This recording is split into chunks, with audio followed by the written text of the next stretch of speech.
আসছি পরের খবরে। প্রাথমিক নিয়োগ দুর্নীতি মামলায় জামিন পেলেন পার্থ চট্টোপাধ্যায়। প্রাক্তন শিক্ষামন্ত্রীকে জামিন মঞ্জুর করেছেন বিচারপতি শুভ্রা ঘোষ, তবে বেশ কিছু শর্তও দিয়েছে আদালত।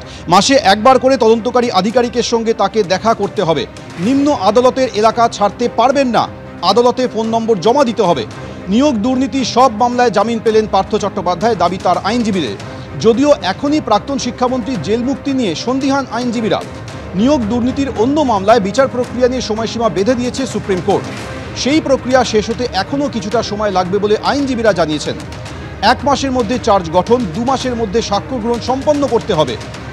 18 আগস্টে রায় জানিয়েছিল সুপ্রিম কোর্ট।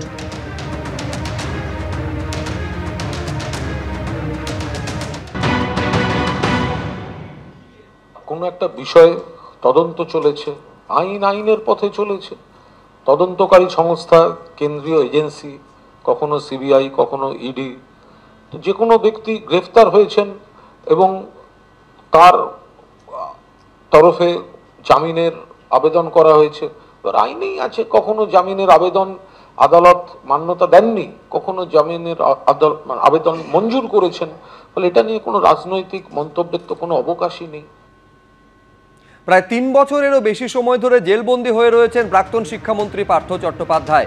2022-এর 23শে জুলাই পার্থ চট্টোপাধ্যায়কে গ্রেফতার করে এনফোর্সমেন্ট ডিরেক্টরেট।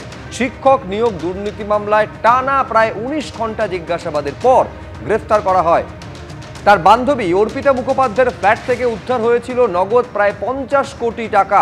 এছাড়াও বহুমূল্য গয়না উদ্ধার হয়েছিল সেদিন। 2024 সালের 1 অক্টোবর প্রাথমিকের নিয়োগ দুর্নীতি মামলায় তাকে শোন অ্যারেস্ট দেখায় সিবিআই। সম্প্রতি এসএসসির গ্রুপ সি নিয়োগ দুর্নীতিকাণ্ডে সিবিআই মামলায় পার্থ চট্টোপাধ্যায়কে জামিন দেয় সুপ্রিম কোর্ট। চলতি মাসের 3 তারিখ এসএসসির আরও 2টি মামলাতেও জামিন পান প্রাক্তন শিক্ষামন্ত্রী, আর আজ প্রাথমিকের নিয়োগ দুর্নীতি মামলায় জামিন পেলেন।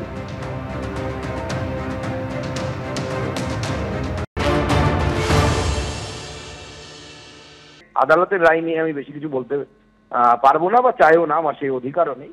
তবে উনি তো আপাতত ছাড়া পাচ্ছেন না। সুপ্রিম কোর্টেরও একটি মামলা আছে, তার তদন্ত নির্দিষ্ট কিছুদিনের মধ্যে শেষ করে দেওয়ার কথা আছে ইডি সিবিআই। তো স্বাভাবিকভাবে তিনি আপাতত ছাড়া পাচ্ছেন না। আমার বিশ্বাস তার চার্জশিট যেহেতু দাখিল হয়ে গেছে এবং তিনি কোর্টের ভার্ডিক্টে আগামী দিনে তাকে জেলের ভেতরেই থাকতে হবে বলে আমার মনে হয়। এটা একটা স্বাভাবিক আইনি প্রক্রিয়া। একজন বিচারাধীন বন্দী বেশি দিন তো থাকতে পারেন না, সেক্ষেত্রে তিনি প্রায় 3 বছরের উপর আছেন। এখন তদন্ত শেষ, এখন ট্রায়াল শুরু হবে, বিচার পর্ব শুরু হবে। সেই সমগ্র দিক বিবেচনা করে আদালত তাকে কিছু শর্ত সাপেক্ষে জামিন দিয়েছেন। এর মধ্যে বিশেষ কিছু রহস্য খুঁজে বার করার কোনো কারণ নেই, বরং জামিন না হওয়াটাই তো খারাপ আইনের চোখে। সাক্ষীর ব্যাপারটা সম্পূর্ণ শুরু করে, যাকে বলে আইনের ভাষায় উইটনেস যে শুরু হয় তাকে বলে,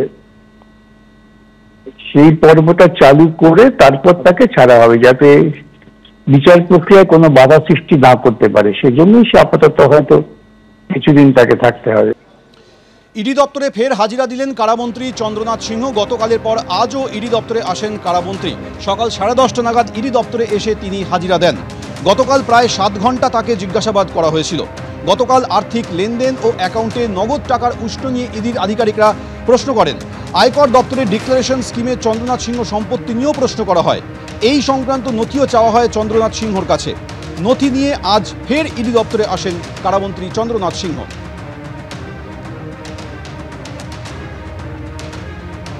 অমিত শাহর পরিবর্তনের ডাক দেওয়া নিয়ে খোঁচা দিয়েছেন শিক্ষামন্ত্রী ব্রাত্য বসু। তিনি বলেছেন, উনি 2024-এর আগেও বলেছিলেন, এখনো বলছেন, আশা করি 2031-এর আগেও বলবেন।